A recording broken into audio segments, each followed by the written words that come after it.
Hey, it's your girl Asha Dawson, and I am the founder and lead planner for Event Productions by Jen here in Atlanta. And today I'm going to tell you a little bit about stationery, about wedding stationery. So those of you who are interested in doing wedding stationery, you're more traditional, you don't want to just do the whole electronics piece, then this video is for you, right? If you're still interested in some real memorable invitations.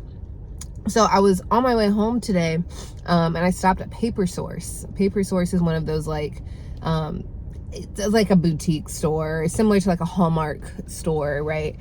Just like they do stationery and they do like all the fancy things, have all the cutesy gifts.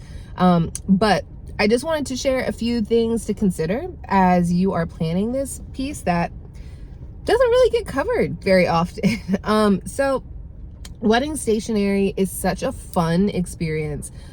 Just a quick tidbit about how I did my wedding stationery. That's really my firsthand experience with this. I really enjoyed making a piece of paper into something more than just a card, right? I didn't want it to feel overly packaged. I wanted it to feel like when someone opened up that invitation, they knew that my hands had touched it, that I had put some thought into it, and that this was a space that I was excited for them to be in. So here are a few tips that I did on my own.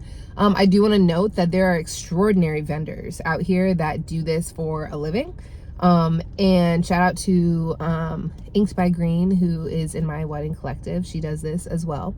So you can get luxury stationery, you know, printed on like velvet things. I mean, you can really go all out.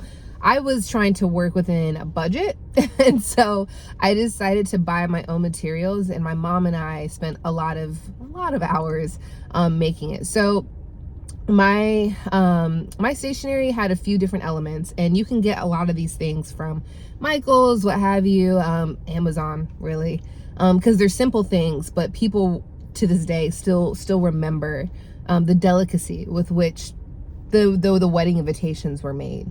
So I had some it's like a thicker yarn, but not like knitting yarn. It was like straw-like, something that you would see on like an 1800s letter that was written. And then I had wax seals. Okay, so that was made from real wax. And then of course the set, right, where you have the actual like embosser. And then I printed envelopes. I went to a local printer, and I actually printed everyone's, they were just plain white envelopes, but I printed everyone's addresses on them, in the font of my choice, and then had them decorated. So I just made those through Canva, and sent those off to a printer. And then I also had lavender. So I had a purple motif. Purple and greens were really the motif of like my wedding. And so I had, and wisteria was as well. And so